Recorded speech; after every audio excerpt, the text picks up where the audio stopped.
Hello everyone. तो कैसे आप लोग? आई होप आप सभी लोग ठीक होंगे और अपनी अच्छे से पढ़ाई कर रहे होंगे। तो आज की वीडियो में हम बात करने वाले हैं बीएमएस सेकंड प्रॉफ के अंदर चरक संहिता। और चरक संहिता के अंदर हम देखने वाले हैं निदान स्थान का चैप्टर नंबर 7 नहीं है 8 होगा, ठीक है, क्योंकि 7 तो हम इससे पहले कंप्लीट कर चुके हैं, जिसका नाम था उन्माद। और इस चैप्टर में हम देखने वाले अपस्मार। जैसे कि मैंने आपको पहले भी बताया था कि निदान स्थान के अंदर आचार्य चरक ने टोटल 8 चैप्टर बताए हैं, जिनमें से पहले से जो 6 चैप्टर है वो हमारे शारीरिक रोग के अंदर आते हैं, और 7वां 8वां यानी अपस्मार और उन्माद, ठीक है, ये दोनों ही हमारे मानसिक रोग के अंदर आते हैं। इससे पहले हम यहाँ पर उन्माद के बारे में देख चुके हैं। अब हमें यहाँ पर अपस्मार के बारे में देखना है, ठीक है। अपस्मार को हम मॉडर्न में एपिलेप्सी के नाम से भी जानते हैं, ठीक है, मतलब वही जो दौरे वगैरह आते हैं इसके नाम से भी हम जानते हैं, ठीक है। देखो, अब देखो जो हम यहाँ पर चरक संहिता के अंदर पढ़ने वाले निदान स्थान के अंदर अपस्मार और उन्माद, ये जो हमने पढ़े अभी, तो ये आपको सेम रोग निदान के अंदर भी देखे होंगे, ठीक है। अगर आपके पास टाइम कम है तो आप यहाँ पर किसी भी एक जगह देख लो, चाहे आप रोग निदान में देख लो, चाहे आप चरक संहिता में देख लो, बात वही है, थोड़ा बहुत फर्क हो सकता है। रोग निदान के अंदर आपके कुछ ज़्यादा आचार्य आ जाते हैं, चरक आ जाते हैं, सुश्रुत आ जाते हैं, माधव आ जाते हैं, लेकिन मोस्टली हम वहाँ पर भी चरक का ही देखते हैं। तो अगर आपने चरक संहिता के अंदर ही जो चैप्टर कवर कर लिए, जैसे कुष्ठ हो गया, ठीक है, विसर्प हो गया, तो बहुत सारे चैप्टर सिमिलर, प्रमेय हो गया, तो ये सारे चैप्टर क्या है, सिमिलर है, सेम एज रोग निदान। तो ये वहाँ आपको दो बार करने की ज़रूरत नहीं है। अभी आपके पास वैसे भी टाइम कम होगा, आपके एग्ज़ाम आए हुए हैं, तो आप यहाँ पर उनको चरक संहिता का सेम कंटेंट लिख सकते हो, दोनों सेम ही होते हैं, ठीक है। तो ज़्यादा वो आपको सोचना नहीं है। अपस्मार के बारे में बात करते हैं तो अपस्मार, इसमें क्या होता है, आपकी स्मरण शक्ति की विकृति हो जाने पर अपस्मार रोग कहते हैं। जो भी स्मरण शक्ति है, मतलब जैसे आज मैं आपको पढ़ाऊंगा और जब आप उसमें एग्जाम में जब याद करते हो तो उसको हम बोलते हैं स्मरण शक्ति, ठीक है। तो अगर उसका क्या हो जाए, विकृति हो जाए, तो उसे हम क्या कहेंगे, यहाँ पर अपस्मार रोग कहेंगे। तो जिसके कोटेशन आया है कि अपगता स्मृति रीति, मतलब कह रहा है अपगता हो जाए, मतलब नाश हो जाए किसका, आपकी स्मृति का, उसे ही अपस्मार कहते हैं, ठीक है। इसकी हम एक परिभाषा भी है या इसको एक स्वरूप भी है, ठीक है, इसको हम स्वरूप कह सकते हैं या परिभाषा कैसे है। जिस तरह से हमने उन्माद के अंदर देखा था ना, उसी तरह हम अपस्मार के अंदर भी इसके एक स्वरूप या परिभाषा देखते हैं। तो ये काफ़ी इंपॉर्टेंट है। देखो, ये दो छोटे छोटे श्लोक है, अगर इन चैप्टर से कोई क्वेश्चन आ जाता है 5 नंबर या 10 नंबर में, आप इन श्लोक को लिख रहे, इसके भेद लिख देना, और उसके अंदर फिर आप बेशक कुछ भी लिखते रहना, आपको नंबर अच्छे मिल जाएंगे, क्योंकि श्लोक ही इसमें एक सबसे ज़्यादा इंपॉर्टेंट है, और दूसरा इसके भेद, ठीक है, वो ज़्यादा इंपॉर्टेंट अगर आप कर लोगे तो। जैसे कि यहाँ पर बताया गया है कि अपस्मारो पुनः स्मृति बुद्धि सत्व संपल वादि विवत्स चेष्टाम अवस्थिकम तम प्रदेशम माच्छते। तो माच्छते उसके क्या बताया गया है कि देखो, यहाँ पर स्मृति, ठीक है, बुद्धि, ठीक, स्मरण शक्ति हो गया, बुद्धि हो गया, सत्व यानी आपका मन हो गया, ठीक है, और इनके क्या हो जाना है, संपलम विभत्स हो जाने की वजह से, ठीक है, विवरम यानी विवत्स हो जाने से, है ना, संपल वगैरह, संपल्व विध्वत्स चेष्टा, तो विवत चेष्टा युक्त हो गई, ये विवत चेष्टा एक ही है, ठीक है, विवत चेष्टा एक है यहाँ पर। और अवस्थिक तम प्रदेशम, तो अवस्थिक तम प्रदेश मतलब इस अवस्था में वो कैसा फील करता है आपको, जैसे वो अंधेरे में डूबा हुआ है, ठीक है। दो अवस्थिकम तम प्रदेशम माच्छते, ठीक है। तो इस तरह से आपको ध्यान रखना है कि इसकी स्मरण शक्ति का, बुद्धि का, मन का, विवरम से जो विवत चेष्टा युक्त है, तो उसके अंधकार में डूबते हुए की तरह ज्ञान शून्य होने के कारण अपस्मार कहा जाता है, ठीक है। ये श्लोक आपको रट लेना है, क्योंकि एक्चुअली में होता क्या है, चाहे अपस्मार हो चाहे उन्माद हो, इन सभी के अंदर मेंटल या मानसिक रोग है, तो इनके अंदर आपकी जो भी ज्ञान से रिलेटेड, स्मृति हो गया, बुद्धि हो गया, मन हो गया, या विविध चेष्टा हो गया, रोगी अपने आप को अंधकार में डूबता हुआ दिखता है, जो भी आपका ज्ञान है वो शून्य हो जाता है, बिल्कुल बेकार हो जाता है, तो उसको हम क्या कहेंगे, यहाँ पर अपस्मार कहेंगे, ठीक है। तो अब निदान की बात करते हैं, तो जैसे हमने वहाँ पर देखा था उन्माद के अंदर कि पहले हमने 4 के निदान देखे थे, ठीक है, जबकि अपस्मार में क्या है कि भेदी 4 होते हैं। कैसे याद करोगे, देखो अपस्मार, इसके भी 4 होते हैं, कैसे अपस्मार, मार में क्या आ रहा है, 4 मार, मार 4, इस तरह से दिख रहा है ना, लास्ट में एक ही ध्वनि सी प्रोड्यूस हो रही है। तो याद रखना कि अपस्मार के 4 भेद होते हैं, उन्माद के 5 भेद होते हैं, क्योंकि इसमें most of the student confuse हो जाते हैं, और लास्ट टाइम पर इनको ध्यान नहीं रहता है कि इसमें 4 थे किसमें 5 थे। तो ध्यान रखना, अपस्मार में 4 भेद होते हैं, और उन 4 भेदों का यानी वातज, अपस्मार, पित्तज, कफज, संधिपातज अपस्मार के कारण बताएगी। मनुष्य को शीघ्र हो जाता है, जैसे मतलब जो रज और तम से दूषित माने जाते हैं, याद रखना, ऐसे व्यक्ति जिनके अंदर रज और तम ठीक है, ये दूषित हो। ठीक है, उन्मार्गामी विषम बहुत दोष वाले हो, अपवित्र भोजन का सेवन करते हो, यानी अष्टार विधि विशेषण का पालन नहीं करते हो। दो चीज़ याद रखना, एक अष्टार विधि विशेषण का पालन नहीं कर रहे हैं, दूसरा रज और तम है। और जबकि हमने उन्माद के अंदर क्या देखा था, उन्माद के अंदर देखा था कि अल्प सत्व वाले हो और मानसिक रोग हो। इसके अंदर क्या, अपस्मार के अंदर रज और तम हो, अष्टार विधि विशेषण का पालन से कार का सेवन ना करते हो। संप्राप्ति क्या है, निदानों का सेवन करा, उनसे क्या हुआ, दोष पर कोपित हुए। वे दोष रज और तम को दूषित करते हैं और दोनों ही हृदय में जाकर, ठीक है, हृदय में जाएंगे जहाँ पर इसका अंतरात्मा का श्रेष्ठ स्थान होता है, हृदय के अंदर। ठीक है, तो हृदय के अंदर जाकर, देखो हृदय बोल दो या मस्तिष्क से भी हम लेट कर लेते हैं, तो हृदय में जाएंगे, तो हृदय में जाकर फिर हृदय से कहाँ पर जाएंगे, इंद्रियों में जाएंगे। तो अब क्या करें, दोष हृदय में गया, इंद्रियों में गया, इनमें रहकर काम, क्रोध, भय, लोभ, मोह, हर्ष, शौक, चिंता, उद्वेग पारित होकर हृदय और इंद्रियों को सहसा भर देते हैं।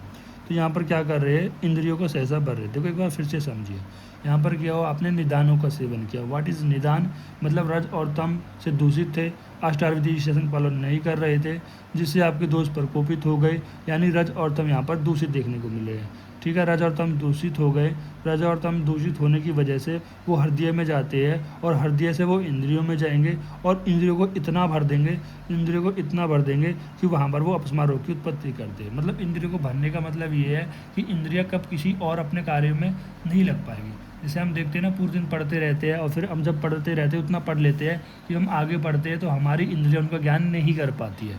तो इसी तरह से वो क्या करते हैं, जो दोष प्रकोपित हुए हैं, रज और तम के साथ मिले हुए हैं, वो हृदय से इंद्रियों में जाएंगे और इंद्रियों को भर देंगे। किस किस चीज़ से भर देंगे, काम, क्रोध, भय, लोभ, मोह, ईर्ष्या, शौक, चिंता, उद्वेग पारित होकर, जिसकी वजह से इंद्रिय भर जाने की वजह से अब उनको आगे कोई ज्ञान नहीं होता है और उसी को फिर हम यहाँ पर अपस्मार के नाम से जानते हैं।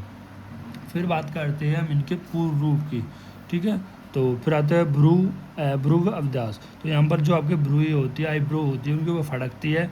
अक्षणों विकृति, आपकी आंखों में विकृति देखने को मिलती है। शब्द श्रवण, कान में शब्द साउंड प्रोड्यूस होने को देखने को मिलती है।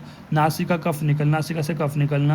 अन्न की अभिलाषा होना, आरोचक महाविपाक होना, हृदय में जखड़ाहट होना, कुक्ष आटोपो, ठीक है, कुक्षी में आटोप होना, दौर्बल्य होना, अस्थि भेद होना, अंगमर्द होना, मोहतम होना, मूर्छा और भ्रम होना। और भी काफ़ी इसके आप पूर्व रूप लिख सकते हो। ठीक है, तो इतने काफ़ी इंपॉर्टेंट है जो मैंने आपको बताए हैं। ठीक है, देखो अभी हमने उन्माद के भी पूर्व रूप पढ़े हैं और अब हमने यहाँ पर अपस्मार के भी पूर्व रूप पढ़े हैं, तो कन्फ्यूज नहीं होना है। देखो जब आप उन्माद के पूर्व रूप पढ़ोगे ना, तो आप उन्माद में याद रखना अपना उन्माद मतलब चांद, उन्माद चांद, इस तरह से। अब चांद से क्या रिलेटेड है, मतलब आप जो कहते हैं ना कि तुम मेरा चांद हो, मतलब किसी लड़की का अगर आप फेस देखते हो और उसको देख के क्या कहोगे कि तुम मेरा चांद हो। ठीक है, अब उस चांद से क्या रखोगे, मतलब आप उसके फेस को देख रहे हो, तो उसको फेस से ध्यान रखना। मतलब जो पूरा इसका नेक से हेड से जो भी रीजन है, मतलब सिर शून्यता, सिर खाली हो रहा है। ठीक है, मतलब आप इसे ध्यान रख सकते हो। चचुर सो व्याकुलता, आंखें व्याकुल हो रही है, सिर खाली हो रहा है। स्वप्न कर्णियो, ठीक है, सपने में मतलब कर्ण में पेन हो रहा है, कानों में। उच्छ्वास निश्वास, ये भी कि सांस लेने में जाने प्रॉब्लम हो रही है। आस्ते स्त्रवनाथ, मतलब मुख से सिक्रीशन निकल रही है। अन्न अभिलाष खाने की विप्रिय हो रहा है। तो आप देखोगे यहाँ पर ये सारे मोस्टली जो आप पूर्व रूप है वो कहाँ पर है भाई, कोई कान से, कोई आँख से, कोई नाक से, कोई सिर से, कोई मुख से तेज गति हो रही है, कोई मुख से स्त्रीव निकल रहा है। तो ऐसे ध्यान रख सकते हो। उन्माद यानी चांद, चांद मतलब वो सिर की बात कर रहा है, सिर से हेड नेक, इनसे कहीं ना कहीं ये रोग पूर्व रूप देखने को मिल जाएंगे। ठीक है, अब इनका थोड़ा सा आपको ध्यान रखना है। ठीक, देखो काफ़ी तो इसमें सिमिलर होते हैं, जैसे कि कानों में सब सुनाई देना, आंखों में विकृति होना, नाक से कफ निकल, उसमें मुख से कफ निकल रहा था, इसमें नाक से कफ निकल रहा है। अन्न खाने की इच्छा नहीं होना, देखो कुछ सेम है। जैसे हृदय ग्रह, उसमें भी हृदय ग्रह था। ठीक है, कुक्ष और आरोप ये थोड़े अलग है यहाँ पर। ठीक है, काफ़ी सिमिलरिटी है। अपस्मार और उन्माद है तो दोनों ही मेंटली रोग, मानसिक लक्षण की बात करते हैं। देखो चार होते, अपस्मार, मार यानी चार, ये चार वेद होते हैं। वातज अपस्मार, पित्तज अपस्मार, कफज अपस्मार और सन्निपातज अपस्मार। अब वातज अपस्मार के बारे में बात करते हैं, तो ये बार बार अपस्मार के वेगों को आना। ठीक है, वही बात का लक्षण ही क्या है, कोई चीज़ बार बार आएगी। ठीक है, उसके बाद क्षण में ज्ञान का होना और क्षण में ज्ञान का होना, क्षण में ज्ञान का ना होना।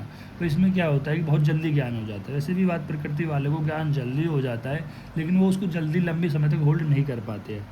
नेत्रों को पिंड के आकार से बाहर होना, निकला हुआ होना, ग्रीवा अधिक फूल जाना, सिर का टेढ़ा रहना, उंगलियां विषम रूप से विकृति, नख, नेत्र, मुख, त्वचा अरुण वर्ण, ये काफ़ी इंपॉर्टेंट है। इसमें जो नख है, नेत्र है, मुख है, इन त्वचा है, इसका अरुण वर्ण, श्याह वर्ण देखने को मिलेगा और कठिन रूप का दिखाई देना। पित्तज में क्या होगा, ये भी बार बार वेग आएगा, इसका भी बार बार वेग आ रहा था। कह रहे थे ना कि कन्वल्जन है, एपिलेप्सी आती है ना, झटके से दौरे से जो पड़ते हैं, इसमें क्या है बार बार आ रही है, इसमें भी बार बार आ रही है। ये पुनः क्षण क्षण में ज्ञान हो जाना।